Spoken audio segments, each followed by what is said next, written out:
So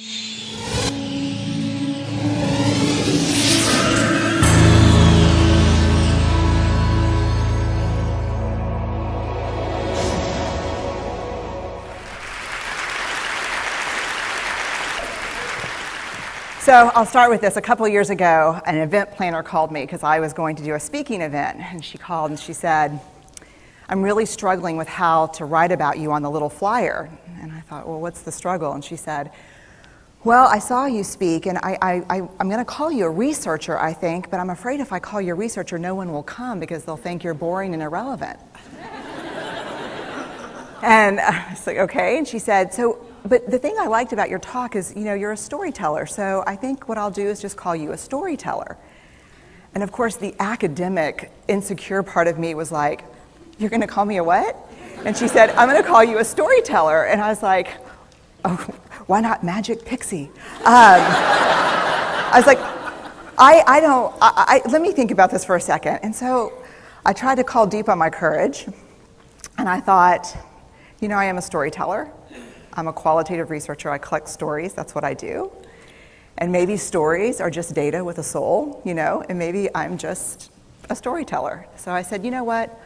Why don't you just say I'm a researcher storyteller?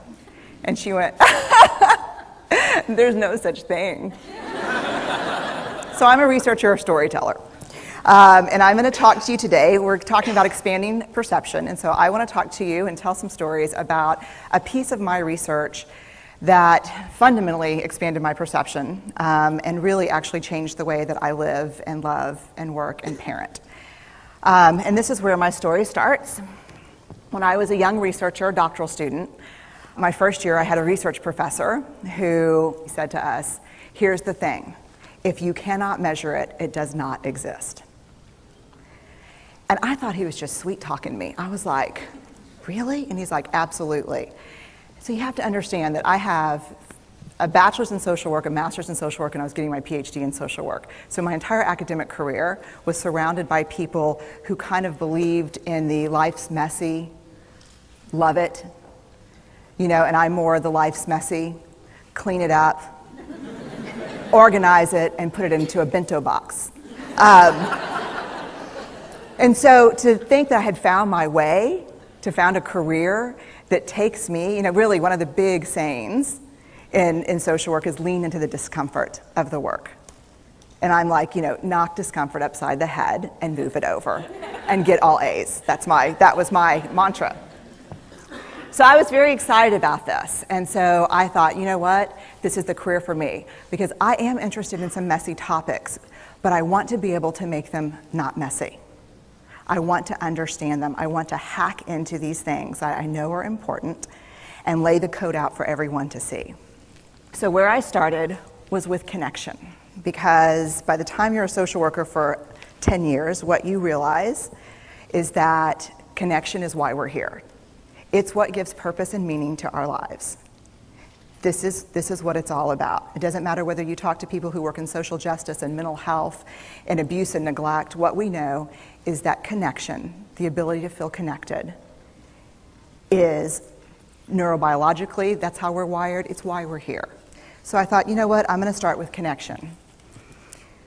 Well, you know that situation where you get an evaluation from your boss and she tells you 37 things that you do really awesome and one thing that you can't, an opportunity for growth. And all you can think about is that opportunity for growth, right? Well, apparently this is the way my work went as well, because when you ask people about love, they tell you about heartbreak. When you ask people about belonging, they'll tell you their most excruciating experiences of being excluded.